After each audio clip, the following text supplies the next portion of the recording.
semana de cada mes podemos llegarnos con algún temita. Podemos no programarlo así. Más seguido se me complica, pero no, que sea pero así, una vez por... Aparte vos estás produciendo cosas todo el tiempo. Sí, pero estos temas que traigo acá son los que me sacan un poco de lo que laburo habitualmente. Mirá, ahí están los aplausos, ahora sí. Muchas gracias, buenos días. Nicolás de Bernardi, al otro lado, historiador, profe de historia, a cargo de contener la cultura arraigada. ¿Sabes qué? Ayer me decía Juan Dan algo que... Ahí va de vuelta, bueno, y ahora lo vamos a tener. Lo difícil de que se enganche con algo es que después no lo suelta. Pero vamos, ahí estamos. No, ¿Estamos? pero No. te quería poner el que me pediste antes, que creo que era algo así. A ver, vamos a escucharlo, a ver si nos sale.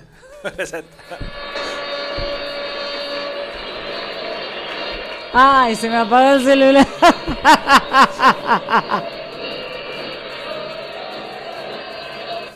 Bueno, no era el de la corneta. El de la corneta. Yo pensé que era el que pedía la fecha, que pongan la fecha. El de la fecha. Nico, Sí. ayer decía Juan Dana, viste que los artistas tienen estas cosas brillantes, me decía, el problema que tendríamos que ver cómo resolver acá es cómo mantener los colores primarios, que él está trabajando en una teoría sobre eso, de si nosotros podemos defender los colores primarios, tenemos toda la variedad de colores posibles dentro de quienes somos, pero para eso hay que cuidar la identidad individual de cada uno y que con esa identidad individual construir un montón de otras identidades infinitas. Si uno empieza a mezclar los colores primarios, queda todo tan revuelto, tan globalizante, decía él, que Sí. se va perdiendo la diversidad posible, ¿no? Es Sí. medio confuso así decirlo, tirarlo de los pelos y tirártelo así ahora de entrada, pero me gustó esa idea de defender los colores primarios para poder tener una diversidad de colores. Está muy buena la idea. Yo no sé si en la cultura está tan fácil identificar colores primarios, porque en realidad todas las manifestaciones culturales de hoy han atravesado una serie de transformaciones y de cambios. No sé cuál sería el color primario. Ahora, sí me parece que está bueno, o sea, una cosa es mantener los colores, primarios o no, y otra cosa es la homogeneización en un solo zafarrancho de un color que es la mezcla de todo.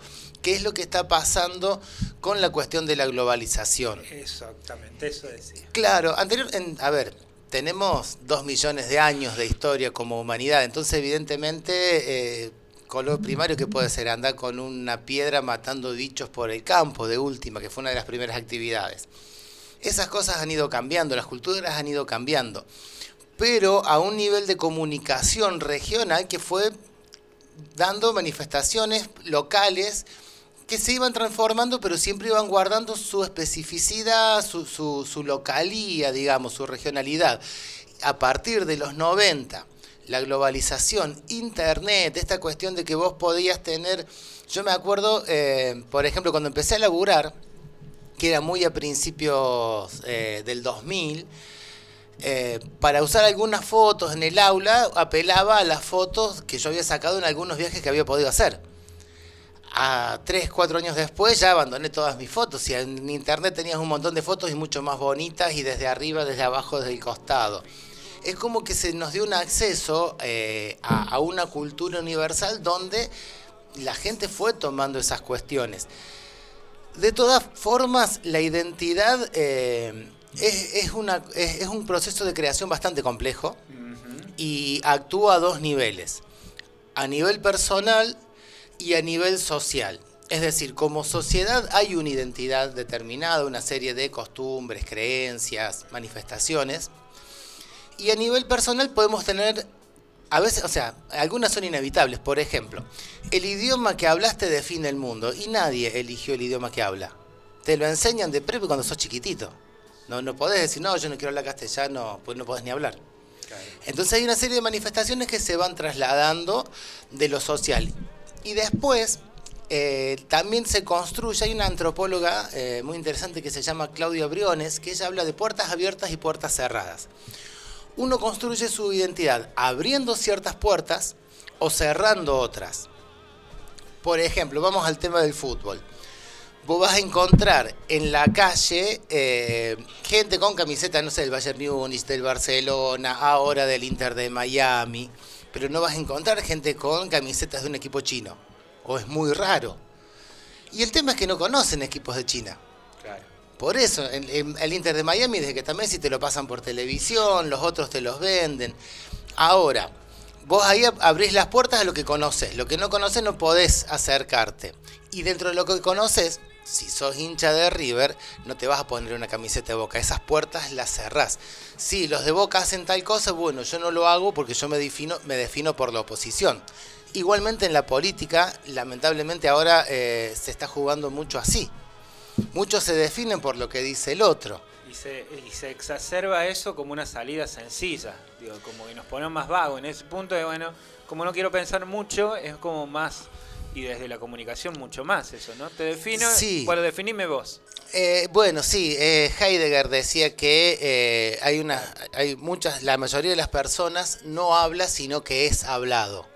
Es hablado por el medio que escucha, es hablado por lo que lee, digamos, repite, los que repiten lo que escuchan en la radio o determinados programas de televisión, ponele el que repite lo que ve en TN. El opresor y el oprimido, ¿no? Claro, pero esa persona no habla, sino que es hablada por TN. Lo que él habla sale de ahí, no hay una construcción consciente de la identidad. En todo caso, a mí me parece que un paso interesante es esa cuestión de la construcción consciente. Yo sé que puedo construir mi identidad dentro de todo. Decía Sartre, somos lo que hacemos con lo que han hecho de nosotros. Que ahí Galeano le da una vueltita de rosca y decía, somos lo que hacemos para cambiar lo que somos. Y yo creo que en esas dos frases se juega la identidad. ¿Nos quedamos con lo que han hecho de nosotros o somos nosotros tratando de cambiar eso que han hecho con nosotros? Yo creo que esta cuestión de el color uniforme va a lo que hacen de nosotros. Claro. No es algo que uno elige. A veces sí, pero muchas de esas cosas llegan impuestas. Y muchas veces seguir practicando ciertas costumbres culturales, ciertas recetas, ciertas tradiciones que vienen de la casa es más una elección, un querer cambiar eso que quieren hacer de nosotros, más que sostenerlo. Pero es muy, muy complejo el tema de la identidad, la tradición. ¿Somos rebeldes manteniendo tradiciones o cambiando esas tradiciones? Bueno, tal cual. Eso, a mí la conversación de ayer, que no la estoy pudiendo traducir del todo, para eso lo vamos a llamar a Juan también, me resolvió el tema de, bueno, no, esto atrasa, ¿no? No, te pones conservador, porque a veces cuidarse uno se pone medio conservador y se pone medio atrás, ¿no? De frenar la historia que viene. Y la verdad uno no puede estar haciendo, o puede ser lugar, es una cagada en la historia. O sea, ser el lugar del que defiende, el que se pone conservador, es feo. En principio, a mí por lo menos personalmente no me termina diciendo, bueno, entonces los jóvenes no, entonces lo que viene no, la música nueva no, como que lo nuevo es malo por nuevo, y al contrario, me parece que es bueno por nuevo. Claro, nosotros somos conservadores por viejos, capaz. Claro, somos conservadores más por viejos que por conservadores. Che, bueno, Nico de Bernardi del otro lado para los que están en FM 89.7, escuchándonos, los que están viendo Comechingones Multimedia en el canal de YouTube en este momento en vivo, pueden hacer comentarios, mandar consultas, sugerencias. Hoy trajo para que charlemos bandidos rurales. Exactamente. Vamos a empezar con una categoría que es de un historiador inglés, capaz que uno de los mejores o por lo menos más importantes historiadores del siglo XX, Eric Hobsbawm, que él trabajó la categoría de bandidos sociales. Que el bandido social, a diferencia de muchos de otros tipos de delincuentes, no es un marginal dentro de su círculo social, dentro de un círculo social más amplio, no su círculo cerrado, sino dentro de un círculo social más amplio, sino que es aceptado por esta sociedad. Robin Hood. Robin Hood es el mejor ejemplo, exactamente, lo defienden, lo cuidan, también responde hacia eso con generosidad, pero hoy vamos a hablar de Bairoleto y de Mate Cocido, y por los testimonios de la época eran tipos que se vestían de paisano, como cualquier paisano, muy educados, muy amables, muy queridos y respetados en los puestos del campo, en los ranchos, donde habitualmente les daban lugar para dormir, donde les daban de comer. Y estos bandidos sociales aparecen en ciertos momentos de la historia, o también si se quiere, en ciertas regiones, que tiene que ver con la integración de las áreas rurales o más alejadas del centro a una política más nacional y centralizada.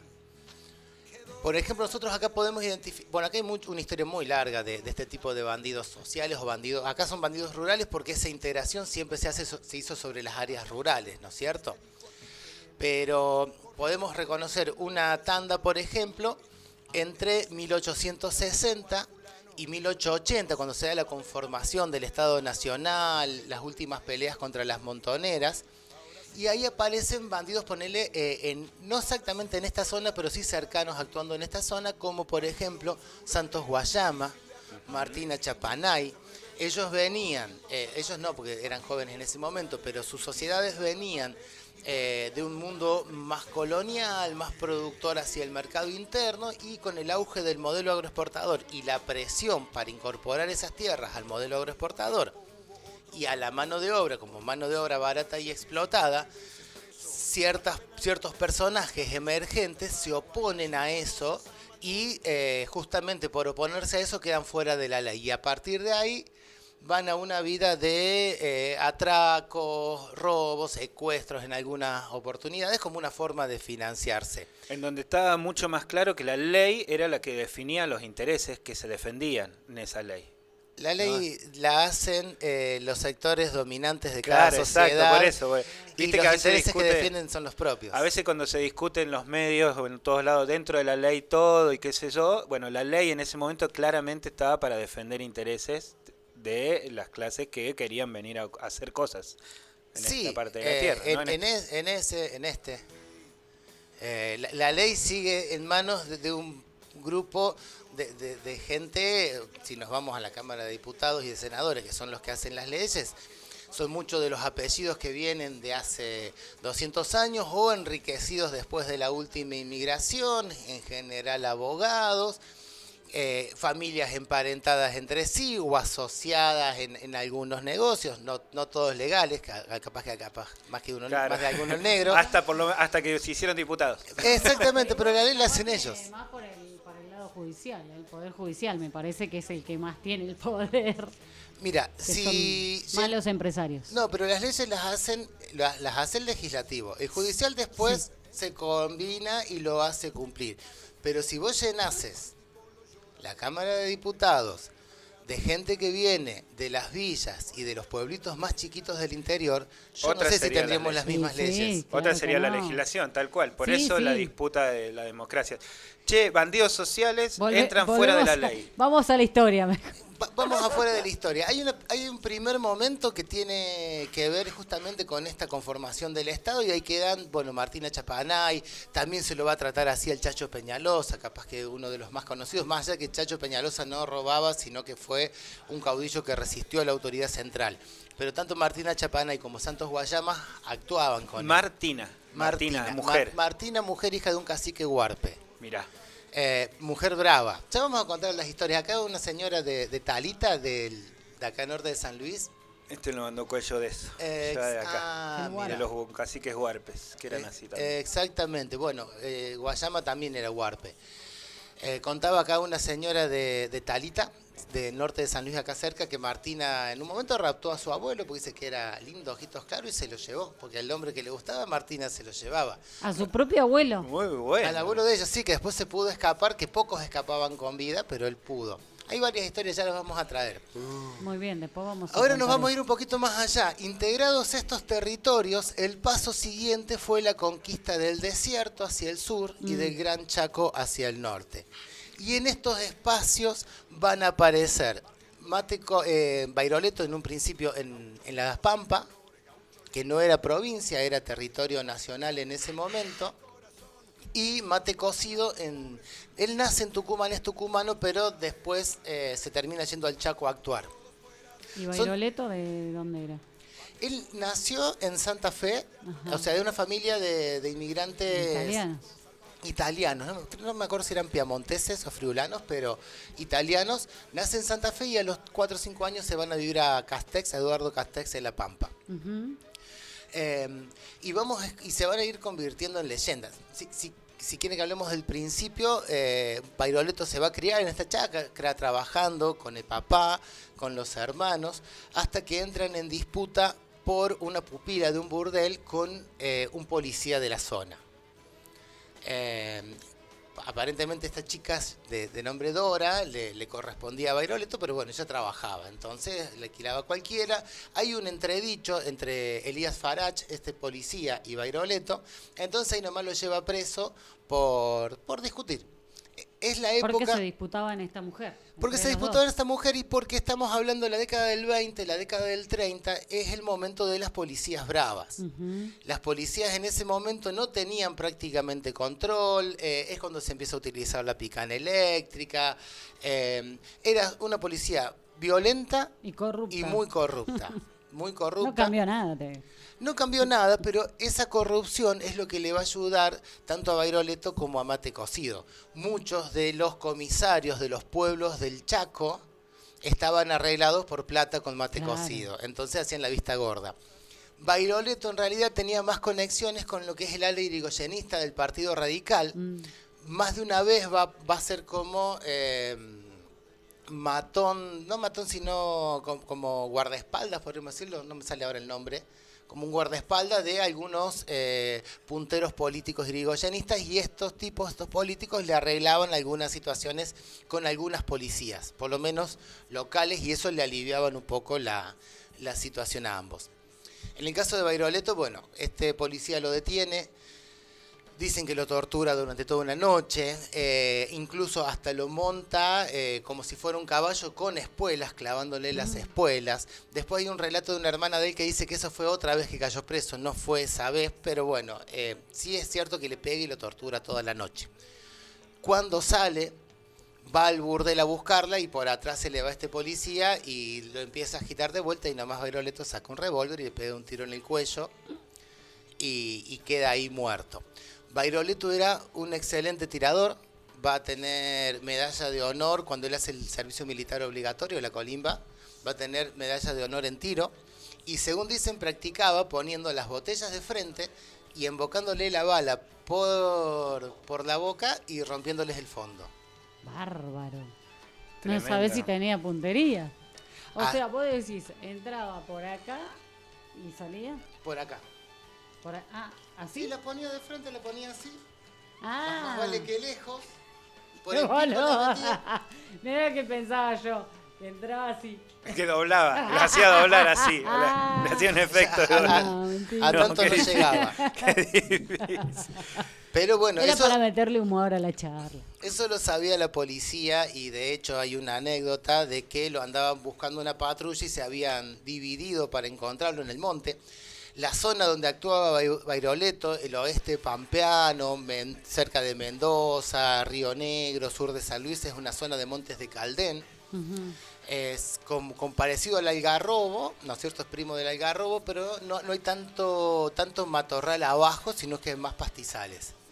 Entonces por ahí andaba y se escapaba y se escabullía por el monte, y se quedó una partida lo andaba buscando, se separan para poder rastrear mejor. Un muchachito llega a un claro ahí en el monte donde había dos hombres comiendo, lo saludan, lo invitan a comer, el muchacho se baja y le pregunta a uno de los hombres, dice, ¿qué anda haciendo por acá? No, es ando buscando al bandido Bairoleto. No busque más, mi amigo, ya lo encontró, yo soy Bairoleto. Lo que sí le aconsejo que se saque la gorra, porque yo gorra de policía que veo, gorra de policía que bajo. El pibe se sacó la gorra, la puso en la falda, terminó de comer, no dijo más nada en el resto de la comida, agradeció y se fue. Sabiendo la puntería y quién era Bairoleto. Hay muchas historias en torno a él.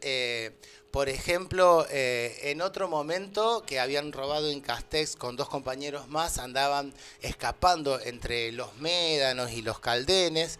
Se iban para el lado de Mendoza, así que le avisan a la policía de Mendoza. Le avisan también a la policía de San Luis. Salen de las 3 provincias partidas policiales para rastrearlos.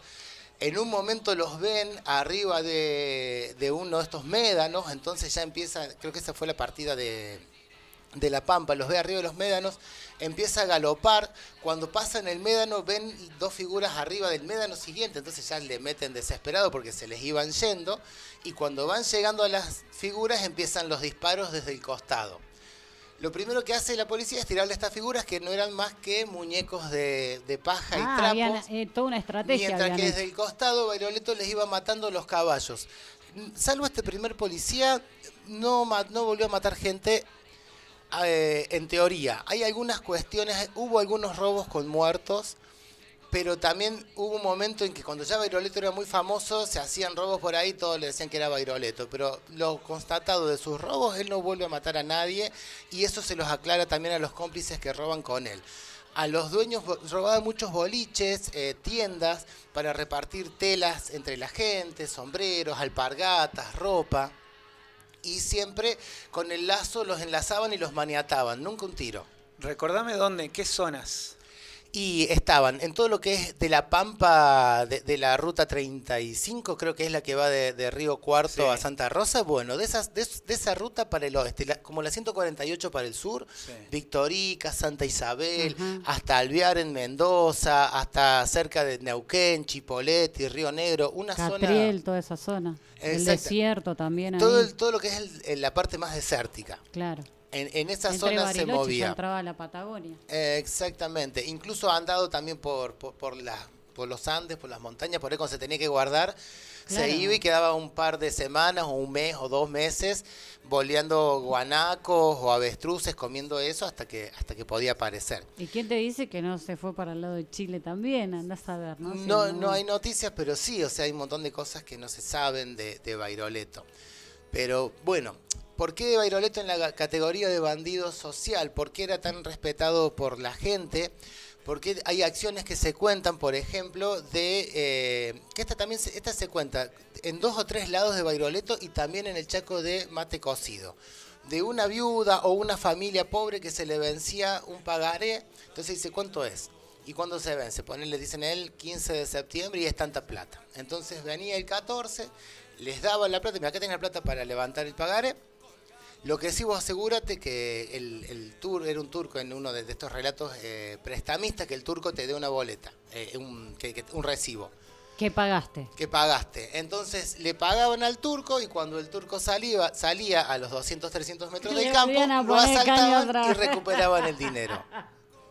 En otra ocasión también se meten a la casa de uno de los prestamistas y lo que buscan, además del dinero que tenía, era los pagarés de los chacareros pobres. Entonces van y se los reparten a cada una de las familias para que lo quemen, anulándoles así la deuda. Muy similares son las historias que se cuentan de Mate Cocido. En ningún caso robaban a un pobre. Claro. Mucho menos en los ranchos donde le daban asilo. Mate Cocido en la región del Chaco sobre todo atacaba a Dreyfus, a la Forestal, a Bungiborn, a las grandes empresas. Uh-huh. En un caso, creo que fue en Dreyfus, que manejaba parte del comercio del algodón en ese momento, cuando asaltan el local y abren la caja fuerte, encuentran un monto de dinero y los sobres de los sueldos de los peones. Los sobres no los tocan. Muy bueno. Los sueldos de los peones quedaron ahí. Entonces, estas historias hacen que tengan, digamos, una gran recepción social y que aparte muchos los vean como héroes, porque también estamos hablando de territorios que habían sido conquistados al indio hacía poco tiempo y muchos indios quedaban todavía dando vuelta a esa conquista. Y por otro lado, y esto también es importante, es una época donde había mucho obrero anarquista también y muchas huelgas. Estamos hablando, Bairoleto en la década del 20, en el 21 habían sido las huelgas en la Patagonia y toda la masacre que va a hacer el coronel Varela con los fusilamientos en la Patagonia. En el 21-22 las huelgas en el Chaco también, donde estuvo el general Perón como parte de la represión de los obreros. Entonces también había un resentimiento hacia ese Estado, digamos, en ese momento de terminar de conquistar y someter la región. Bairoleto, Perón en el momento que no era Perón, ¿no? Estamos hablando. Fue Perón desde que nació. Era soldado, era... Sí, claro, pero estaba ahí más que nada con los trabajadores, iba, hacía ruido y bueno, hasta que después se convierte. No, en el 22 nos cagaba a tiro los tres. Sí, sí. No, claro, con eso. No estaba después ya tan- no, después ya no, pero Según el biógrafo personal de Perón, se adelantaba al ejército, estaba en el 22 de caballería en ese momento Perón, se adelantaba al Después ejército vamos a para hablar hablar de con los Perón. obreros. Después te vas a traer la historia de Perón. Pero bueno, para no marear a la gente, estos Sí. chicos querían meter ahí el bocadillo porque querías dice, ver si ¿de defendía qué ahí está que- hablando el chabón? Si Perón era del 40 y pico. No, nació antes. Por Nació eso, antes, claro, nació no es antes. que ahí no estamos Nació- hablando. Pero como estamos nació en las antes, redes... participó de un par de represiones como la Eso. Semana Trágica o a los obreros de la Forestal en el Chaco. Por eso nos ubicamos ahí en tiempo. Perón era Peroncito, estaba ahí. Él nace en el 1899, tenía 21, 22 Bueno. años, digamos, era joven y era su trabajo. Nico Bairoleto, ¿cuántos años tendría estos personajes, tanto Mate Cocido como...? Y en este momento, mediados de la década del 20, Bairoleto tendría más o menos 30 años y nació en 1894 y Mate Cocido 3 años después. Mate Cocido en este momento tenía 25 años. La historia de Mate Cocido es similar, nada más que se metió con la esposa de un comisario. Se enamoró. Entonces lo empezaron a hostigar constantemente y lo metían preso por nada, por merodeo, por averiguación de antecedentes y lo fajaban cada vez que lo metían y cuando salían no podían conseguir trabajo. Esta es la historia de muchos en ese momento. Pasa que no tenían la habilidad que tenían estos. Claro. Así como era un gran tirador Bairoleto, Mate Cocido era un gran estratega. Sus asaltos nunca dejaban un muerto. Claro. Lo hacían en menos de 15 minutos, desaparecían antes de que llegara la policía, antes que llegara nadie, y siempre a pagadores o cobradores de estas empresas o gerentes que tenían que trasladar Claro. dinero, cuestiones así. Hablabas de bandidos rurales, tanto ahora Mate Cocido y la historia de Mate Cocido, ¿son hijos de qué? ¿Hijo de los pueblos originarios? ¿Hijos de terratenientes? ¿De dónde No, vienen? no, ¿Cuál es su Bairoleto historia? dijo que era de inmigrantes Bairoleto italianos. hijo de inmigrantes, en una zona de En inmigrantes Santa Fe. como era La Pampa. Mate Cocido era tucumano de la linda Monteros, nacido en Monteros, Tucumán, de una familia de obreros. El papá era tipógrafo, él comienza a los 13, 14 años a trabajar en una imprenta con el padre. Mirá El gremio de los tipógrafos es uno de los primeros sindicatos que se crea y de orientación fuertemente anarquista. Claro. Bairoleto, si bien no era de origen anarquista en el campo, sí a través de estas sucesivas caídas presos, porque una vez que empezaban a caer, por cualquier cosa los llevaban y se repetían estas Yo pensé situaciones que ibas a violentas. contar al revés. Como era de inmigrantes italianos, dije, bueno, ahí está. El padre anarquista le pasa todo, ¿no? Ah. No, Y no en es al este revés, caso. ¿viste? Es en la cárcel donde entran en contacto con las ideas anarquistas, sobre todo Bairoleto. Mate Cocido ya en la Mirá vos. tipógrafa. Que venía del los papá. Venía del papá y, por ejemplo, Zamacola, uno de los lugartenientes más conocidos de Mate Cocido, que va a ser encarcelado antes que Mate Cocido desaparezca, va a estudiar contabilidad por correspondencia en la cárcel y cuando sale empieza a trabajar de contador. Digamos, eran tipos muy leídos, tanto de Bairoleto como de Mate Cocido, eran muy amables, muy afables, con una cultura bastante interesante, muy enterados de la actualidad. ¿Se sabe el nombre de Mate Cocido real o queda Sí, en la historia? segundo David Peralta era el nombre real. Después él usaba otros nombres, así como Bairoleto también. ¿Y Mate Cocido sabés de dónde viene? Por una herida de machete que tenía en la cara, que le habían hecho una costura, es Mate Cocido con S. Ah, por el mate, Por el mate por cocido. la cabeza. El tema es que por estos contactos No con... por el mate cocido de... No por tomar mate cocido. Ahí va. De todas formas, eran tipos que no eran dados a la bebida, más allá que podían tomar un vaso de vinos y eso Y no, No eran andaban- borrachines, no no podían. eran borrachines. Mientras que algunos de los lugartenientes sí, había de todo ahí. Pero bueno, el tema es que por estos contactos con, perdón, con los anarquistas que tenían ambos, se conocen en el barrio de Barracas, en Buenos Aires, en una logia masónica anarquista, los Hijos del Trabajo, en 1938. Bueno, algunos dicen que es a finales de 1937, otros dicen que es en enero de 1938. El tema es que ahí Mate Cocido lo invita a Bairoleto a robar a la Forestal. Mira. Bueno, la Forestal es otro tema. La Forestal es una empresa británica que a raíz de un préstamo que se le había dado al Banco de Santa Fe varias décadas antes para poder formarse y que nunca pagó la deuda, no sé qué, sacó 2 millones de hectáreas en la región del Chaco, Bárbaro. donde estaban los principales bosques de tanino, o sea, de quebracho que contienen tanino para curtir cueros, los más grandes a nivel mundial. En esas 2 millones de hectáreas, la forestal fundó pueblos, puso a los intendentes, puso a la policía. Llegó el tren. Llevó el tren, puso los almacenes, pero de hecho se formó un cuerpo especial de policía que era la Gendarmería Volante, bancada por la forestal. Entonces era el imperio de la forestal. Bien. Y ahí teníamos justamente, y había sido en el 27, en esos años, la masacre de Napalpí, de los Tobas, que esa es otra historia que podemos hablar algún día. Me la anoto. Muy poco recordada, pero el que quiera buscar información, un movimiento milenarista en el pueblo Com, que va a ser fusilado con metralladoras por esta gendarmería volante. Alvear en el gobierno. Alvear en el gobierno. Ya se había ido Irigoyen, Sí. estaba la discusión unitarios federales, se había cerrado, habían ganado los unitarios, el puerto estaba definiendo el país, por otro lado una Argentina preindustrial en esta cosa de volver a la Sí. industrialización. Y en una alianza Que muy fuerte con veníamos los de capitales. Bernardino Rivadavia, ¿no? También. Claro, de 100 allá, años de atrás, allá, ya, de claro. allá. Claro, en estos momentos teníamos los capitales extranjeros invirtiendo en empresas. Exactamente, eso cuando dicen el primer centenario, la gloria del primer centenario, eran esos capitales extranjeros viniendo y haciendo todo esto. Exactamente, la gloria, por ejemplo, en la forestal no corría plata argentina, los billetes y monedas eran de la forestal o eran más bien vales. Ahí están en internet, moneditas que dicen vale por 1 kilo de carne, vale por 5 kilos de carne. Vouchers. Vouchers en negocios de la forestal donde todo era más caro. Y claro. Y Eso- los hacheros vivían en benditos, en ramadas, en el monte, achando los troncos. Y estos de dos se quebracho. encuentran en barracas y dicen, che, loco, ¿estos qué onda? El asalto Vamos a a meter- la forestal, bueno, era un imperio prácticamente, entonces un solo tipo no podía hacerlo. Ahí es cuando Mate Cocido le dice a Bairoleto, che, venite con documentos falsos y vamos a hacer el robo del siglo, prácticamente. En Buenos Aires. En Buenos Aires se juntan, pero Bien. se va al Chaco. En el Chaco estaba todo. En el Chaco estaba todo, Bien. porque eso movía muchísima guita. La forestal estaba en el Chaco, ahí mismo. Estaba Chaco, Formosa, norte de Santa Fe Bien. y parte de Salta, digamos, eran 2 millones de hectáreas, era un campito grande. ¿Qué te parece? Y se movía mucha plata por la producción de tanino ahí.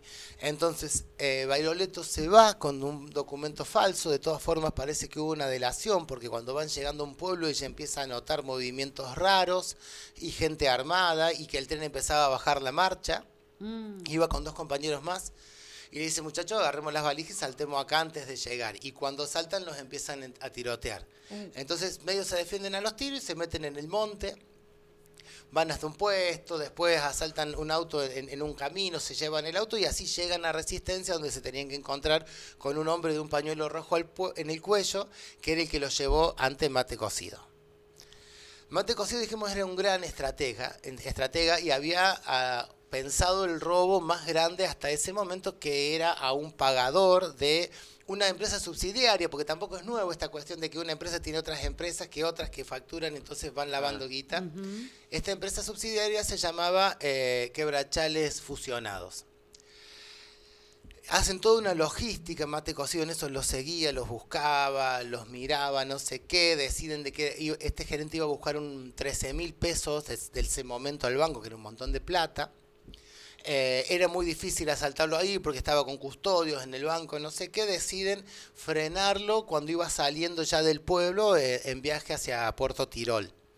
Ahí, antes de llegar a un puente, le cruzan una chatita, de un forá en ese momento, una chatita en el camino y le salen de todos lados. Hay un pequeño tiroteo porque intentan defenderse los custodios de este hombre desde el auto, pero ahí nomás aparece Bairoleto y lo apunta directamente al gerente y el gerente dijo, bueno muchachos, corten todo, entregan todo y se van. En menos de 15 minutos habían conseguido los 13.000 pesos. El tema es que cuando se hace el reparto, primero había actuado mucha gente por el tema de la logística, entonces Mate Cocido es el que hace el reparto, acá, cuando le Que tocaba... además era contador.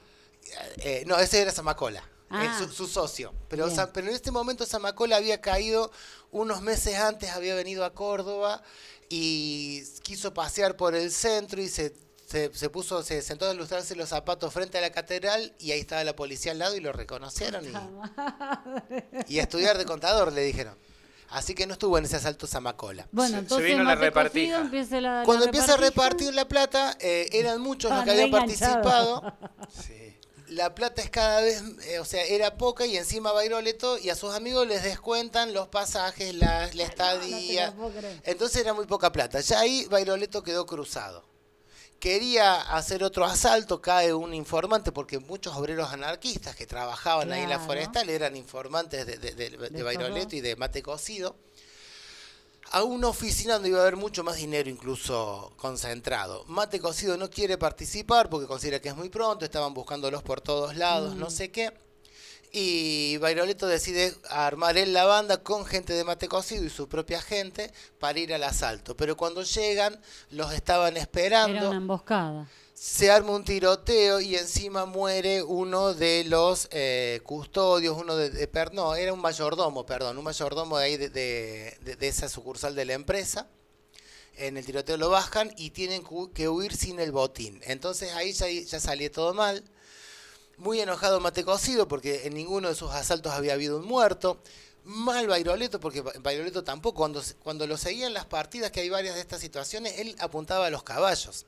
Hay una, esta es en La Pampa, hago un pequeño paréntesis, donde una partida de más de 10 hombres lo rodea y lo van encarando y él estaba solo arriba del médano con el Winchester, le apunta al freno del caballo, con lo cual el caballo corcovea cuando le pegan, lo tira al milico que tenía arriba y sale corriendo para adelante, Bairoleto lo agarra y en el momento lo monta y se les dispara así.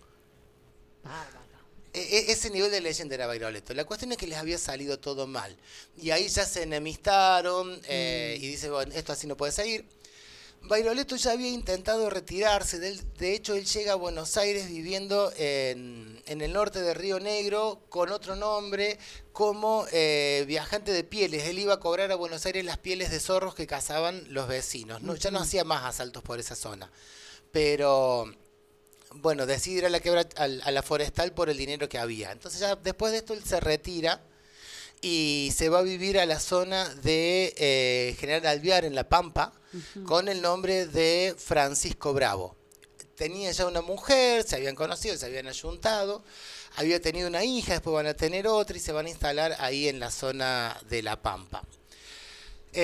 Mate Cocido, ya después de esto, justamente a partir de esto, se crea la Gendarmería Nacional, cuyo primer destacamento está en el Chaco y cuya primera misión era perseguir a Mate Cocido. Mate Cocido. Claro. La crean por Mate Cocido, Bárbaro. específicamente y sobre todo después de este asalto a la forestal. Entonces ya ahí se le empieza a complicar las cosas, empieza a hacer secuestros. Todos los secuestrados, los relatos a la prensa han sido muy bien tratados, muy correctamente tratados, cobraban el rescate y los soltaban. En el último de estos secuestros que llegan a hacer, ya en enero de 1940, el secuestrado consigue sobornar al hombre que lo tenía en el rancho, que lo custodiaba. Entonces lo deja salir, avisan a la policía. La forma era más o menos similar. Tenían que ir con el rescate en un tren de noche y en algún momento le hacían señales de luces y ahí tenían que tirar el rescate. Como ya habían sido liberado el secuestrado, va la policía y cuando ven las señales de luces tiran una bomba de luz que ilumina la zona y los empiezan a tirotear. Ahí lo hieren en la cadera a Mate Cocido, pero se escapa. Zafa. Lo buscan incansablemente, no lo encuentran, por datos llegan hasta un rancho donde había estado efectivamente, ahí se enteran que había sido curado por un farmacéutico. Y es lo último que se sabe de él por parte de la policía. ¿Esto en qué zona? Esto en el Chaco. Sigue en el Chaco. Sigue en el Chaco. Él se queda en el Chaco. Unos meses después llega una carta a la revista Hora de Buenos Aires donde hace todo un descargo Mate Cocido de que, bueno, por qué le tocó llevar esa vida, la injusticia de la policía, la injusticia en el monte con los hacheros, la forestal, y es lo último que se sabe de Mate Cocido. De ahí en más leyendas. Que se lo vio en el Paraguay, que se lo vio acá, que se lo vio allá. Una cuestión interesante es, a diferencia de Bairoleto, que iba robando para proveerse más o menos temporalmente, Mate Cocido iba invirtiendo, tenía una casa comprada en Córdoba a nombre de un testaferro donde estaba Ramona, su mujer y su hijo viviendo ahí. La policía lo siguió vigilando. Es más, al chico, que el chico ya se había hecho grande, se llamaba Ricardo Peralta, se iba a ir a Buenos Aires de adulto y la policía lo seguía en Buenos Aires todavía. Pero no se supo más nada de Mate Cocido. Bairoleto se consigue una chacra gracias al apoyo de los radicales ahí en Colonia Alvear, pero un viejo conocido de La Pampa lo reconoce, lo vende a la policía y lo rodean. Cuando se ve rodeado, él sale a los tiros, tira un tiro, pero después se da cuenta que no tiene escapatoria y se pega un balazo en la cabeza a él. Esto fue en el 41. En el 40-41 se acaba la historia de estos bandidos. Pero la leyenda en torno a ellos sigue todavía hasta el día de hoy. Las historias que se cuentan se multiplican, a veces se confunden, se las cuentan en un lado, o que fue en Alvear, o que fue en Castex, pero siguen vivos ahí en el recuerdo de la gente. Tremenda, bellísima historia. Y hoy están acá en Come Chingones. Y hoy están acá en Come Chingones. Como no podía ser de otra manera, tenemos que cerrar con Bandidos Rurales de León Gieco y Demente. Y es apasionante, Nico, es apasionante escucharte ahí, quedar ahí enganchadísimo, así que el que quieran volver a escuchar, esto va a estar en YouTube en un ratito nada más. Nico de Bernardi, a quien le agradecemos muchísimo este rato que te tomás para contarnos todo esto, que entiendo que es una historia que vas todo el tiempo formándola, armándola en tu cabeza también, ¿no? Porque es una historia que tiene un montón de aristas complejas, que no es que es un libro. Me voy metiendo en los temas. A veces no siempre tiene que ver con lo que trabajo más específicamente en la investigación. Algunas cosas sí, pero estas, por ejemplo, no, y me sacan de ahí, entonces me empiezo a meter y empiezo a buscarle las vueltas y las asociaciones, y son temas que son apasionantes. Bandidos Rurales, León Gieco, Nico de Bernardi del otro lado. Gracias, Nico, enormes gracias. Hasta la próxima. Nosotros nos encontramos nuevamente mañana a partir de las 9 de la mañana haciendo una seña por día. Ya viene Homo Inservibilis. Chau. Nacido en Santa Fe en 1894, cerca de